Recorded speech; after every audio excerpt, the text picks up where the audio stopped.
Hello nursing aspirant, तो आप लोग कैसे हैं? आई होप आप सभी लोग अच्छे होंगे। I am Vicky Jaiswal, nursing officer at AIIMS Gorakhpur. तो we are in a series. In the series, we provide important notes that I have made during my nursery journey as it is directly to you. ये note आपको fast revision करने में at the last moment काफ़ी help करेगा, क्योंकि the last moment वाला revision अगर अच्छे से कर पाए तो सिलेक्शन श्योर एंड श्योर है। ठीक है, तो ध्यान देने वाली बात यह है कि इस नोट में हर एक पॉइंट खुद में क्वेश्चन है या वेरी वेरी इंपॉर्टेंट है। एंड ए में PR Yadav and target high से गो थ्रू किया था, उस समय बनाया था। एंड तीसरी बात, इंडिया का कोई भी नर्सिंग ऑफिसर वैकेंसी हो, स्टेट लेवल हो या सेंट्रल लेवल हो, उसमें 25% 35% क्वेश्चन आपको इस नोट से मिल जाएंगे। सो आप यदि फर्स्ट ईयर हो, सेकेंड ईयर हो, थर्ड ईयर हो, नो प्रॉब्लम। यदि आपको फ्यूचर में नर्सिंग ऑफिसर बनना है तो ये नोट आपके लिए इंपॉर्टेंट है। आज के टॉपिक पे चलते हैं। ट्रिक्स निमोनिक्स पार्ट 2 ऑलरेडी 1 हो चुका है। It is tricks part 2। ठीक है, सो फर्स्ट DAP। किसी को ये निमोनिक्स ऑलरेडी आता होगा, किसी को ज़रूरत होगा कि इसमें तो निमोनिक्स बनाने की क्या ज़रूरत है। मेरे को कन्फ्यूजन लगता था, मैं अपने अनुसार बनाया। यदि आपको यूजफुल है तो रखिएगा, नहीं यूजफुल है तो अवॉइड करिएगा। ठीक है, कोई ज़बरदस्ती नहीं है। So here we go. DAP डाप, ठीक है, ड्यूरामीटर, पायामीटर, ठीक है। ये क्या है? मेनिंजेस का लेयर है। ड्यूरामीटर, पायामीटर, बीच में एरेकेनोइड स्पेस होता है ना, और ड्यूरामीटर। मतलब मेरे को कंफ्यूजन होता था कि अंदर कौन सा है, इनर कौन सा है। तो ड्यूरामीटर आउटर रहता है और ये मिडल है, और पायामीटर इनर है। ठीक है, दूरा हम लोग बिहार में घर के बाहर जो रहता है ना फील्ड, उसको दूरा बोलते हैं। तो दूरामीटर हमेशा बाहर। ठीक है, उसके बाद second one is BGGCB, brick ray. Okay, this is regarding the एक कौन सा टेस्ट, बेनेडिक्ट टेस्ट। ठीक है, this is regarding Benedict test. वैसे पूछा नहीं जाता है, फिर भी कभी कभी पूछा गया है। ठीक है, BGGCB, B for blue, G for green, G for green, and again this G for colourless, brick red, this brick red, and ये वाला G ग्रीन है, दोनों ग्रीन ही है। ठीक है, BGGCB बेनेडिक्ट टेस्ट। अगर ब्लू आ रहा है तो एब्सेंट है वहाँ पे। ग्रीन आ रहा है तो 1%, अगेन ग्रीन 2%, शायद ग्रीन लाइट, ग्रीन डीप होगा, एक बार आप देख लीजिएगा। उसके बाद कलरलेस 3% एंड ब्रिक रेड आ रहा है तो 5%, द बेनेडिक्ट टेस्ट। ठीक है, उसके बाद डेलेरियम। डेलेरियम में AA, एक्यूट अफेक्टेड। क्या अफेक्टेड होता है? Consciousness and general awareness and attention आपका इफेक्ट हो जाता है इन डेलेरियम AA। ठीक है, उसके बाद टेंजेलिटी। टैंग मिल गया, इधर उधर घूम रहा है। टैंग होता है ना, टैंग पीकर इधर उधर घूम रहा है। तो टेंजेलिटी एक वर्ड है इन साइकेट्रिक। इसका मतलब wanders here and there, never return to the point. ठीक है, इंडिपेंडेंट पॉइंट। उसके बाद वुंड हीलिंग का स्टेज है, बहुत इंपॉर्टेंट है वुंड हीलिंग का स्टेज। IPR, इंटरपर्सनल रिलेशनशिप होता है ना फंडामेंटल में, IPR मेंटेन करके रखो इधर उधर अपने रियल लाइफ में भी। IPR, so wound healing process stage, inflammatory और haemostatic stage, proliferative stage, and R for remodelling और मैचुरेशन फेज और स्टेज। ठीक है, इन्फ्लामेटरी हेमियोस्टेटिक स्टेज में एक्सट्रूगेटेड फॉर्म ये लेता है 3 से 5 दिन, और प्रोफिलेटरी लेता है 3 से 24 दिन। तो वुंड हीलिंग स्टेप भी पूछे जाते हैं। ठीक है, inflammatory हेमियोस्टेटिक stage, proliferative stage, remodelling और मैचुरेशन फेज, एक्सुडेट फॉर्म आता है इन इन्फ्लामेटरी स्टेज। ये 3 से 5 दिन रहता है, या 3 से 24 दिन रहता है। इतने दिन में स्टेज खत्म होता है। सो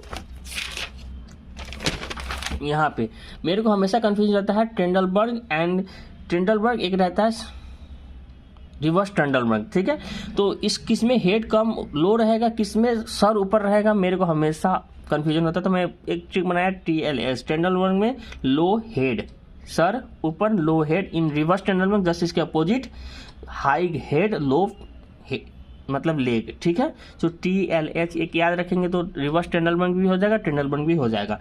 causes of hypomagnesaemia, mal, MAL। ठीक है, mal absorption, alcoholism and laxative. Causes of hypomagnesaemia already बता चुका हूं एक बार। Now toilet, sewage with faeces, sewage with faeces, एक सीवेज होता है एक सूलेज होता है, तो कौन से में टॉयलेट रहता है कौन से में नहीं रहता है, तो सी टॉयलेट, सीवेज में टॉयलेट का फेसेस रहता है, सी टॉयलेट, सीवेज विथ फेसेस, ठीक है। 3 टाइप्स ऑफ इसोफेक्टोमी होता है, MIT यूनिवर्सिटी है ना अमेरिका में, MIT university, 3 type of इसोफेगेक्टोमी,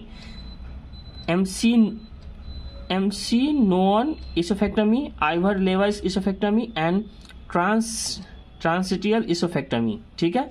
3 types of इसोफेक्टोमी MIT। और कुछ ट्रिक इधर बच गए थे। Major Jones criteria for rheumatic fever, CC pain, major Jones criteria for rheumatic fever, CC pain, that is C for carditis, C for chorea, P for polyarthritis, E for erythema marginatum and N for nodules subcutaneously. So major Jones criteria for rheumatic fever is this, CC pain, and minor Jones criteria for rheumatic fever is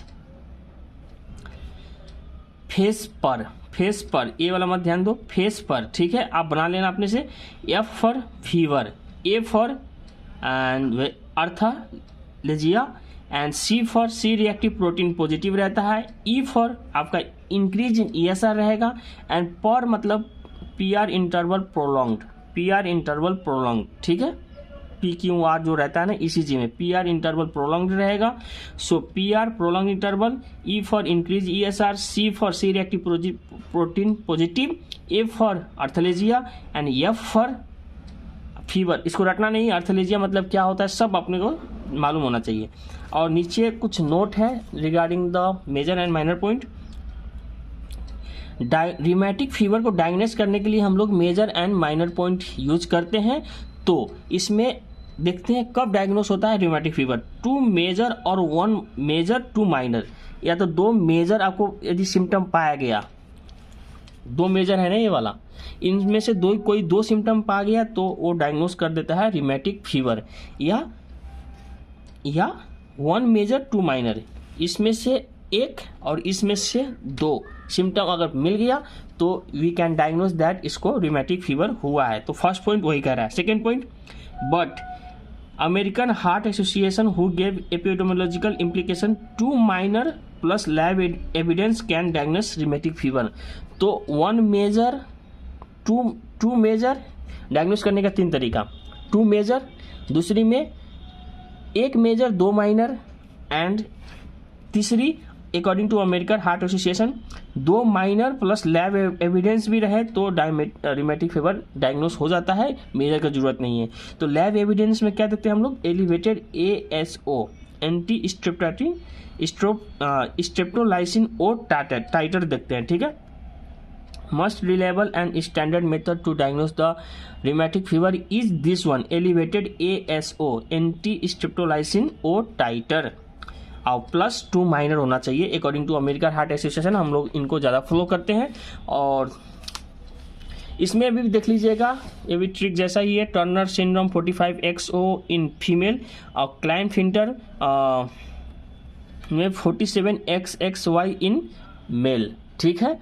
तो and इसके बाद Edward syndrome है, Patau syndrome है, ठीक है।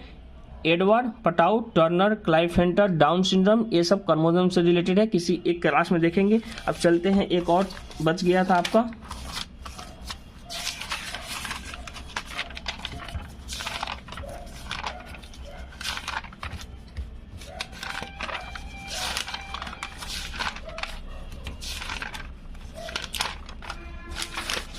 एक ये trick बता था, मिस हैज, यानी कि मेलियस इनकस स्टेप्स, उनका शेप एंड साइज कैसा रहता है, साइज शेप कैसा रहता है, हैमर जैसा शेप मेलियस का, इनकस का एनविल जैसा शेप, स्टेप्स का स्टीरअप जैसा शेप। सो निमोनिक चीज मिस हैज, एम का H, आई का A, S का S, ठीक है। तो ये वाला ट्रिक रहा। ट्रिक काफ़ी सारे हैं, आते रहेंगे पार्ट बाय पार्ट, मिलेंगे अगले वीडियो में। Thank you. चैनल को सब्सक्राइब करना मत भूलिएगा।